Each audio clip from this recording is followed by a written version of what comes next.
அஸ்ஸலாமு அலைக்கும். இன்றைக்கும் அல் குர்ஆனின் தமிழாக்கத்திலிருந்து ஆலிம்ரான் தொடர்ச்சி பார்க்கலாம். அவுது பில்லாஹி மினஷ் ஷைத்தானிர் ரஜீம். பிஸ்மில்லாஹிர் ரஹ்மானிர் ரஹீம். இறை வழியில் கொல்லப்பட்டவர்களை இறந்தவர்களாக ஒருபோதும் கருதாதீர். உண்மையில் அவர்கள் உயிரோடுதான் இருக்கின்றார்கள். அவர்கள் தம் இறைவனிடமிருந்து தங்களுக்கு தேவையான வாழ்வாதாரத்தை பெற்று கொண்டிருக்கின்றார்கள். அல்லாஹ் தனது அருளிலிருந்து அவர்களுக்கு அளித்தவற்றை கொண்டு மகிழ்ச்சியில் திளைக்கின்றார்கள். தங்களுக்கு பின் உலகில் வாழ்ந்து வருகின்ற, இன்னும் தங்களுடன் வாழ்ந்து சேராமல் இருக்கின்ற இறை நம்பிக்கையாளர்கள் குறித்து அவர்களுக்கு எத்தகைய அச்சமும் இல்லை, அவர்கள் துயரப்படவும் மாட்டார்கள் என்று இவர்கள் மன நிறைவு பெறுகின்றார்கள்.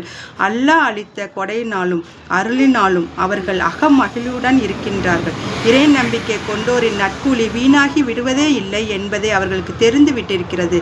அவர்கள் எத்தகைய நம்பிக்கையாளர்கள் என்றால், அவர்கள் போரில் தமக்கு காயங்கள் ஏற்பட்ட பின்னரும் அல்லாஹ்வுடைய அழைப்பிற்கும் தூதருடைய அழைப்பிற்கும் மறுமொழி அளித்தார்கள். அவர்கள் யார் நற்செயல் புரிந்து பாவங்களிலிருந்து விலகி வாழ்கின்றார்களோ அவர்களுக்கு மாபெரும் கூலி உண்டு.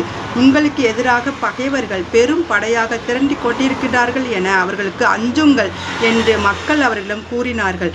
அதை கேட்டு அவர்கள் இறை நம்பிக்கை இன்னும் அதிகமாகிவிட்டது. அது மட்டுமல்ல, எங்களுக்கு அல்லாஹ் போதுமானவன், அவனே சிறந்த பாதுகாவலன் என்று கூறினார்கள். இறுதியில் அவர்கள் அல்லாவின் பெருங்கொடைகளையும் அருளையும் பெற்று திரும்பினார்கள். அவர்களுக்கு எத்தகைய தீங்கும் ஏற்படவே இல்லை. இன்னும் அவர்கள் அல்லாவின் விருப்பத்தின்படி நடந்தார்கள் என்னும் சிறப்பும் அவர்களுக்கு கிடைத்தது. மேலும் அல்லாஹ் மகத்தான கொடையாளனாக இருக்கின்றான். அஸ்ஸலாமு அலைக்கும்.